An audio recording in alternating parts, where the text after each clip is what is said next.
अनुरोध गर्न चाहन्छु।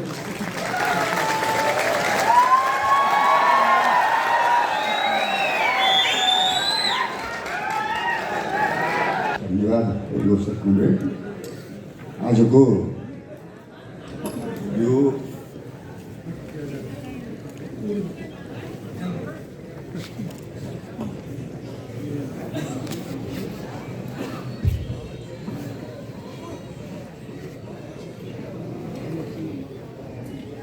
घोषणा सभा कार्यक्रमका सभापति कमरेड, यो कार्यक्रम आयोजना गर्ने चार पार्टीका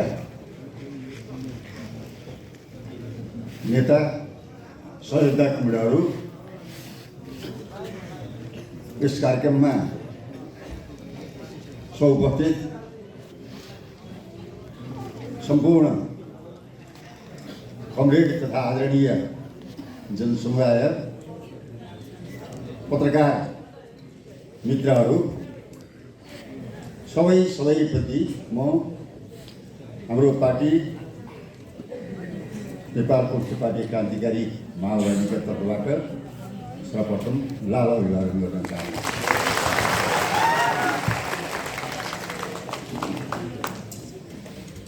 आजको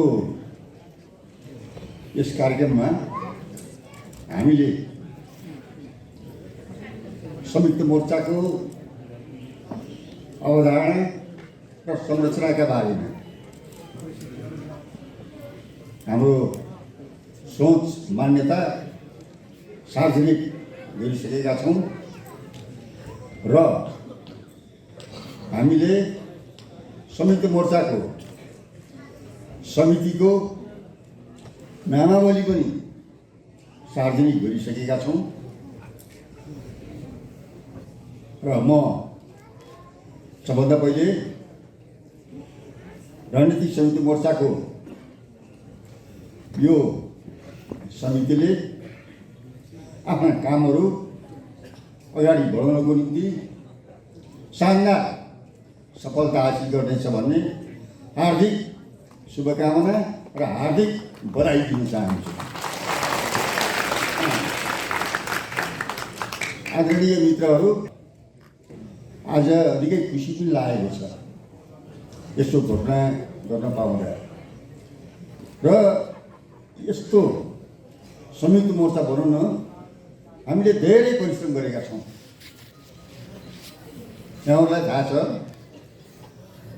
हाम्रा सबै भनौँ कम्युनिस्ट घटक, विभिन्न पक्षका नेता कार्यकर्ताहरू, हाम्रा शुभचिन्तकहरू सबैले अब फेरि क्रान्तिकारी कम्युनिस्टहरू एक ठाउँमा हुनुपर्छ भनेर लामो समयदेखि आवाज उठाउँदै आउनुभएको थियो र त्यो आवाजलाई हामीले साकार रूप हामीले दिन सफल भएका छौँ। यस अर्थमा हामीलाई धेरै खुसी लागेको छ। हुन त हाम्रो अनुभव यस खालको संयुक्त मोर्चा बनाउनेमा अलिक कमै छ। पूर्वोक्त साथीहरूले पनि राख्नुभयो, जटिलता छन्, तर जटिलताका बीचबाट पनि क्रान्तिको ऐतिहासिक आवश्यकतामाथि विशेष ध्यान दिँदै हामीले यो संयुक्त मोर्चालाई यसको उद्देश्य प्राप्ति गर्ने दिशामा सफल तुल्याएरै छान्नेछौँ भन्ने म पनि यहाँ जोरदार प्रतिबद्धता जाहेर गर्न चाहन्छु। आदरणीय मित्रहरू, कमरेडहरू, यस संयुक्त मोर्चाका उद्देश्यहरू विभिन्न प्रकारका उद्देश्यहरू छन्। ती उद्देश्यहरूमध्ये सबैभन्दा पहिलो उद्देश्य हाम्रो वर्तमान प्रतिक्रियावादी राजसत्ताको अन्त, वर्तमान संसदीय व्यवस्थाको अन्त गरेर नेपालमा जनगणतन्त्र र वैज्ञानिक समाजवादको स्थापना गर्ने महान कार्यभार पुरा गर्नु यसको सबैभन्दा प्राथमिक महत्त्वको यसको उद्देश्य हुन्छ। दोस्रो उद्देश्य यसको के हो भने यो संयुक्त मोर्चा हुँदै हो, तर संयुक्त मोर्चा मात्रै होइन, यसले छितेर रहेका क्रान्तिकारी कम्युनिस्टहरूलाई गोलबन्द गर्न जरुरी छ। सच्चा क्रान्तिकारी कम्युनिस्टहरूलाई गोलबन्द गर्नुको निम्ति हामी अब दृढतापूर्वक हामी अगाडि बढ्छौँ। त्यस कारणले यसको उद्देश्य पार्टी एकतासम्म जान्छ भन्ने भन्नुहोस्। त्यस कारणले पार्टी एकता यसको अर्को उद्देश्य हो भन्ने भन्नुहोस्। अनि यसको उद्देश्य राष्ट्रियता, राष्ट्रिय स्वाधीनताको रक्षा, जनताका जनतान्त्रिक हक अधिकारको प्राप्ति र जनजीविकाका समस्याहरूको समाधान गर्नुको निम्ति लगातार तात्कालिक दृष्टिकोणले पनि र दीर्घकालीन दृष्टिकोणले पनि निरन्तर सङ्घर्ष गर्दै जबसम्म नयाँ राष्ट्रियता प्राप्त हुँदैन त्यो बेलासम्म सङ्घर्षलाई निरन्तर ढङ्गले अगाडि बढाउनु पनि यसको एउटा महत्त्वपूर्ण उद्देश्य हो। तपाईँहरू हामी यस प्रकारको उद्देश्य प्राप्तिको निम्ति हामी प्रतिबद्ध छौँ। चार पार्टी प्रतिबद्ध छौँ। चार पार्टी मात्र होइन, यसमा हामीले फेरि अन्य साथीहरूलाई पनि, अन्य घटकहरूलाई पनि सामेल गर्दै यसलाई एउटा हामीले वृहत आकारमा शक्तिको पनि हिसाबले, सङ्गठनको पनि हिसाबले, समितिको पनि हिसाबले यसलाई हामीले पूर्णता दिँदै हामी जान्छौँ। र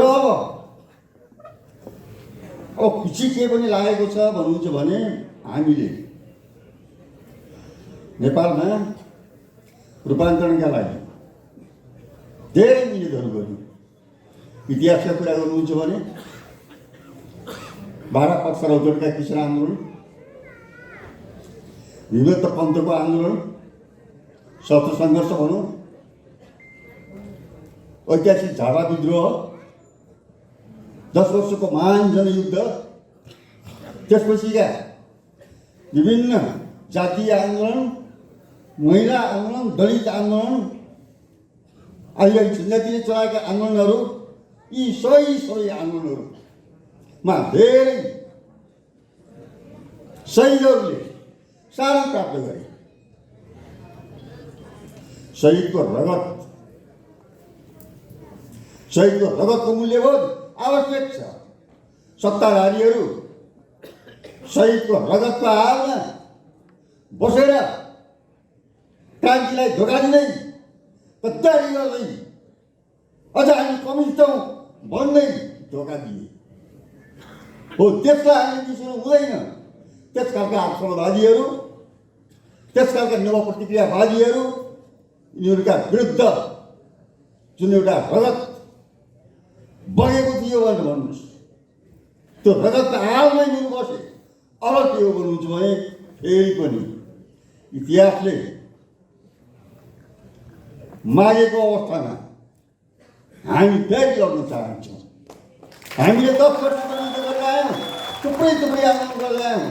आवश्यक पर्यो भने फेरि हामी लड्ने हो। यो संयुक्त मोर्चा हामी सुरुमा जनसङ्घर्षका बीचबाट अगाडि बढ्छौँ, तर आवश्यक पर्दै गयो भने फेरि तपाईँहरूले राख्नुभयो, तपाईँले राख्नुभयो, अन्तिम युद्ध गर्नुपर्छ भनेर भन्नुभयो। धन्यवाद छ उहाँलाई। हामी आवश्यक पऱ्यो भने अर्को युद्धको तयार। तपाईँहरू मैले यसो भन्दा किनभने यत्रो पुरानो राज्य सत्ता छ, यत्रो व्यवस्था छ, मानिसहरूले पत्याउँदैन। हेर्नुहोस्, पहिले पनि त्यही भन्थे, राणाकाला पनि त्यही भन्थे, राणाहरू ढल्दैनन् भनेर भन्थे, पञ्चायतकाला पनि त्यही भन्थे, पञ्चायत ढल्दैन भनेर भन्थे। तर आखिरमा आएर ती पुराना सत्ता र व्यवस्थाहरू ढले भनेर भन्नुहोस्। अहिले जुन संसद छ, जुन प्रतिज्ञावादी राज्य सत्ता छ, त्यसको पनि तिथि मिति आयु पुगिसक्यो। अब त्यसको आयु लामो छैन। प्रधानमन्त्री केपी ओलीजीले प्रतिनिधि सभा विघटन गरे। हेर्नुहोस् है, प्रतिनिधि सभा विघटन गरे। प्रतिनिधि सभा विघटनको यो घटनालाई हामीले कसरी समीक्षा गर्ने, कसरी मूल्याङ्कन गर्ने हो भन्दाखेरि लाग्छ के भने तपाईँहरू गम्भीरतापूर्वक सोध्नुहोस्। यसमा पहिलो कुरा त संसदीय व्यवस्था असफल भइसकेको छ। यो ओलीको यो प्रतिनिधि सभा विघटन मात्रै होइन, टोटल पुरै एउटा संसदीय व्यवस्था नै असफलताको द्योतक बन्नु पर्यो। असफल भइसक्यो संसदीय व्यवस्था। अब संसदीय व्यवस्थाले काम गर्न सक्दैन भन्नुहोस् भन्ने समाजवाद, समृद्ध नेपाल र सुखी नेपालीको कुरा गर्ने, तर सिरान हाल्ने साम्राज्यवादी नवउदारवाद घाट कुरा राजनीतिको सक्दैन। त्यस कारणले यो के हो भन्नुहुन्छ भने संसदीय व्यवस्थाको असफलताको अभिव्यक्ति हो पहिलो कुरा। दोस्रो कुरा, संसदीय व्यवस्थाको असफलताको अभिव्यक्ति मात्रै होइन, दक्षिणपन्थी संशोधनवादको पनि असफलताको अभिव्यक्ति हो भनेर भन्नु। दक्षिणपन्थी संशोधनवादीहरूले जनताको बिचमा सुखी नेपाल, समृद्ध नेपाल, सुखी नेपालीको नारा लगाए र आखिरमा दक्षिणपन्थी अवसरवादीहरू प्रतिक्रिया पाल्दै गएका दक्षिणपन्थी अवसरवादीहरूको पनि यो परिघटना असफलताको परिघटना हो। त्यस कारणले नेपालमा संसद पनि असफल भयो र दक्षिणपन्थी अवसरवादीहरू पनि असफल भएका छन्। यो बेला यो असफलताबाट फाइदा उठाउनको निम्ति वैदेशिक प्रतिक्रियावादी शक्तिहरू लागिरहेका छन्। पुरै यहाँ एमसिसी पार गराउनु छ। यहाँ लिम्बियाधुरा क्षेत्रमा जुन भारतको सैन्य त्यहाँ छ त्यसलाई कायम राख्नु छ। नेपालमाथि विभिन्न ढङ्गले अतिक्रमण गर्नु छ। यसको निम्ति भारतीय विस्तारवाद र अमेरिकी साम्राज्यवाद पुरै लागिरहेका छन् भनेर भन्नुहुन्छ आफ्नो स्वार्थ सिद्ध गर्नुको लागि। त्यस कारणले यो परिघटनालाई हामीले विविध कोणले हेर्न जरुरी छ भनेर भन्नुहोस्।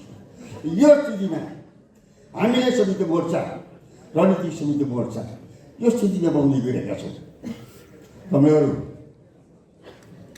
संसद असफल भइरहेको अवस्थामा, दक्षिणपन्थी अवसरवाद असफल भइरहेको अवस्थामा र वैदेशिक साम्राज्यवादी विस्तारवादी शक्तिहरूले नेपालमा तीव्र वेगमा चलखेल बढाइरहेको अवस्थामा हामीले फेरि क्रान्तिको झन्डा झुकेको छैन। कम्युनिस्टहरू, देशभक्तहरू, चच्चा वामपन्थीहरू, चच्चा लोकतन्त्रवादीहरू फेरि अर्को पटक जानुपर्छ भनेर हामीले क्रान्तिको झन्डा उठाएका छौँ। त्यस कारणले कुरा के हो भने यो चिजलाई फेरि गम्भीरतापूर्वक लिन जरुरी छ भन्ने लाग्छ अहिलेको स्थिति। र अब म धेरै कुरा राख्नुभन्दा पनि एउटा कुरा राख्नु। आज हामीले यहाँ 4 पार्टीको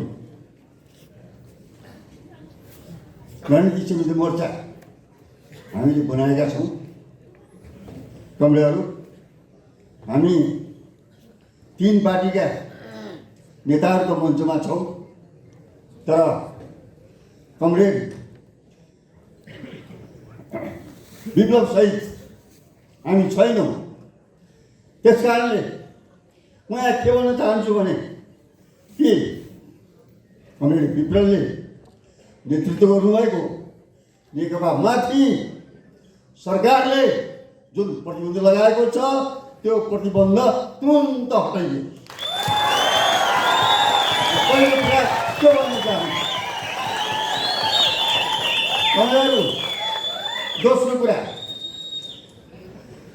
नेकपाका विप्लवजीले नेतृत्व गरेको नेकपाका नेताहरू कार्यकर्ताहरूलाई अहिले जेलमा राखिएको छ। ती नेता कार्यकर्ताहरूलाई तुरुन्त रिहाई गरियो। तेस्रो कुरा म के भन्न चाहन्छु भने कि उहाँहरूले खाएका मुद्दा राजनीतिक मुद्दा हुन्। राजनीतिक मुद्दा भएको हुनाले ती मुद्दाहरूको राजनीतिक ढङ्गले समाधान गरियो। राजनीतिक ढङ्गले समाधान गर्नुपर्छ।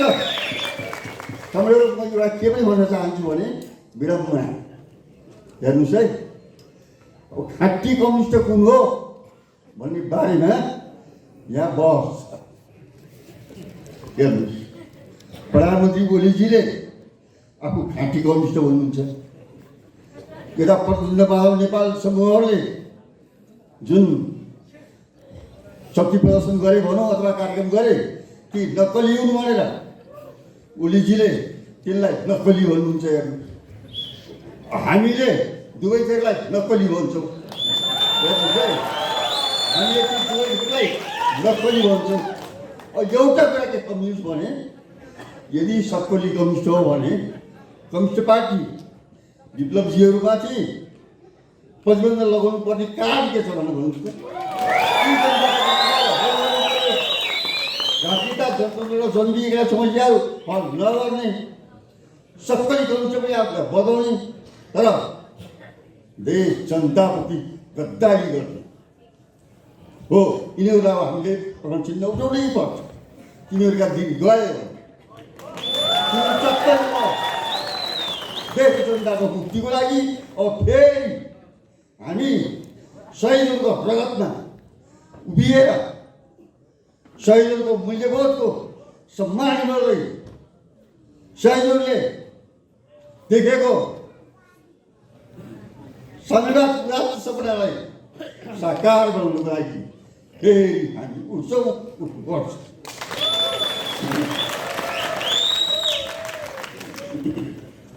त्यस कारणले अब यो के हो भन्नुहुन्छ भने यो जुन नेता संयुक्त मोर्चा रणनीति संयुक्त मोर्चा बनाइएको छ, यसले नयाँ ढङ्गले गम्भीरतापूर्वक राष्ट्रिय जनजीविकाका तात्कालिक समस्याहरूलाई लिएर प्रत्यक्षकालीन रूपमा राज्य सत्ता प्राप्तिको दिशामा अहिलेको पुरानो राज्य सत्तालाई ध्वस्त पारेर, पुरानो संसदीय व्यवस्थालाई ध्वस्त पारेर जनगणतन्त्र र वैज्ञानिक समाजवादको स्थापनाका लागि सक्त रूपमा सङ्घर्षका कार्यक्रमहरू अगाडि बढाउन जरुरी छ। हामी त्यो दिशामा जान्छौँ। केही कार्यक्रमहरू घोषणा भइसकेका छन् र अब फेरि हामीले के हो भने अब केही कार्यक्रमहरू अब तुरुन्तै यी कार्यक्रम सकेपछि हामीले तुरुन्तै फेरि अब अरू कार्यक्रमहरू दिन्छौँ। म धेरै लामो राख्दैन र अन्तमा म के भन्न चाहन्छु भने कि यो उद्देश्य प्राप्ति गर्ने दिशामा सच्चा क्रान्तिकारी कम्युनिस्टहरू, देशभक्त व्यक्तित्वहरू, सबै वामपन्थी व्यक्तित्वहरू, सच्चा लोकतन्त्रवादीहरू, अवसरवादीहरूको भ्रममा परेका क्रान्तिकारी कम्युनिस्टहरू सबलाई एकै ठाउँमा गोलबन्द हुन र यो पुरानो सत्तालाई पल्टाएर जनताको राज्यसत्ता स्थापना गर्नुको लागि दृढतापूर्वक अगाडि बढ्न म उहाँहरूलाई विशेष अनुरोध गर्छु, आह्वान गर्छु। त्यसको साथसाथै आदरणीय जनसमुदायसँग फेरि पनि हामीले प्रतिबद्धता गर्दै फेरि पनि एउटा नयाँ ढङ्गले अगाडि बढ्ने कबुल गर्दै उहाँहरूले पनि यो आन्दोलनलाई हर तरहले सघाउनुको निम्ति विनम्र अनुरोध गर्छु। हस्।